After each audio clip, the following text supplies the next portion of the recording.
Hello friends, good evening. मु सौम्या आपण मानक मो चैनल सौम्या स्लाइफ आउ गोटे ब्लॉग को अनेक अनेक स्वागत जनाऊँगी। आशा करुँची आपण मैंने भलरे थे, मु भी भलरे अच्छी। आज इवनिंग रे भावुची कौन बनैबी तो आज भावुची गोटे सुजी रो गोटे एते बढ़िया टेस्टी आउ चटपटा स्नैक्स टे बनैबी आउ आपण मानक संगे शेयर करी। तो चलतु डेरी न करी शीघ्र किचन को जीवी आउ आपण मानक संगे शेयर करी गोटे चटपटा स्नैक्स।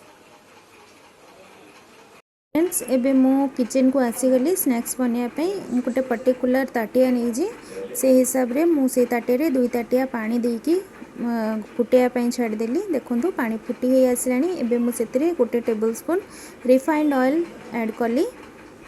तापरे स्वाद अनुसार लुण दे देइछि। मो मसला आगु प्रिपेयर करके रखी अदा पियाज रसुण जीरार गोटे पेस्ट मु बन के रखी ताकू 2 टेबल स्पून मु सेतिरे ऐड कली।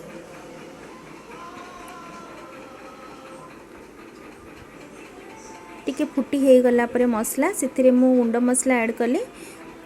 हल्दी पाउडर देइछि, चिल्ली पाउडर देइछि, जेतिकी राग दरकार से हिसाब रे मु चिल्ली पाउडर दे देइछि। तापरे धनिया पाउडर देली, जीरा पाउडर ऐड कली। तापरे सेटा अल्प फुटिया पई छाड़ी देली। किछि समय परे मु सेतिरे दालचीनी पाउडर टिके ऐड करछि। गोटे मीडियम साइज रो टमाटो को चॉप करके रखिथिले ताकू ऐड करछि। चिली फ्लेक्स 1 टीस्पून देइछि। गोटे मीडियम साइज रो आलू को ग्रेट करके धोईकी रखिथिले ताकू देइछि। एबे मु सेतिरे किछि भृसंग पत्र को ऐड करिवे। भृसंग पत्र देई साले तापरे ताकू किछि समय गोड़े की फुटिया पे छाड़ी देबे। मोर इंग्रेडिएंट गुडा भी सिझी जिवो आ भल भाबरे मसला भी सिझी ही जिवो, पानी भी फुटी जिवो। एबे रेडी हो गलानी सेटा।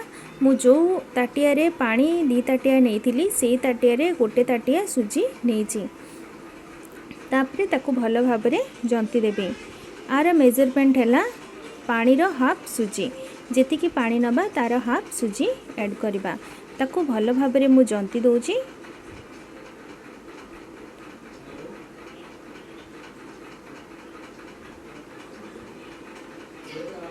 एबे मु सेथरे गोटे टीस्पून सुगर ऐड करछि आर टेस्ट को एनहांस करिया पे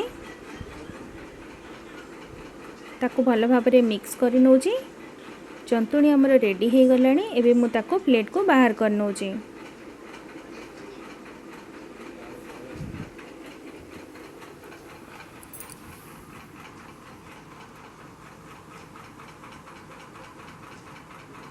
एबे मु किछि समय ताकू ठंडा हवा पे छाड़ी देइथिली।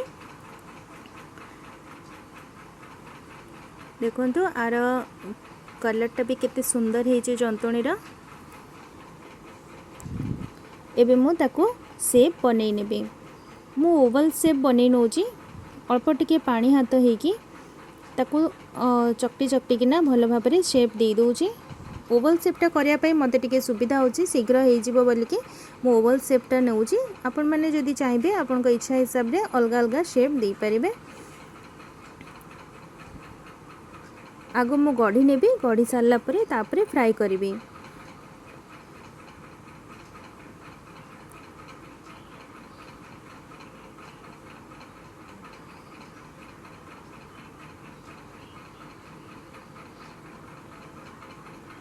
इटा बहुत कम समय रे भी रेडी हो जिवो, बहुत कम सामग्री रे। बाहर वर्षा दिन रे किणी खाइबा अपेक्षा एमितिया जदि चटपटा स्नैक्स आमे घरे बनैबा ताले बाहर किणवा तो किसी आवश्यकता ही पड़बनी। एटा बहुत क्रिस्पी होता, ऊपरटा बढ़िया से आउ भितरटा बहुत सॉफ्ट होता, बहुत बढ़िया लगुला, टेस्टी भी लगुला खायापे, हेल्दी भी एटा। देखो मु गोटे आपण मानक देखेदेली केते सुंदर लगुच। एबे मु गढ़ी देइछि से गुडा को सब। तापरे फ्राई करिया पई कढ़ाई रे तेल दे देली। तेल पूरा गरम हो गला परे मु फ्राई करिया पई पकई देली। ताको दुई पट साइड भल भाबरे गोल्डन ब्राउन करके फ्राई करि नेबी। देखो मोर एटा फ्राई हेई आसिलानी। एबे ताको मु बाहर कर दोची।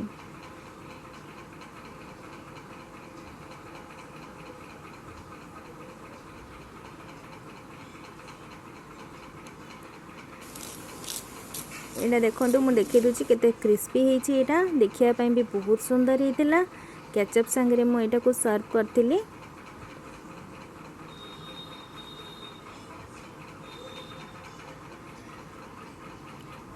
एबे मु आपण मान को गोटे भांगिकी देखिए दूची केते बढ़िया होईची।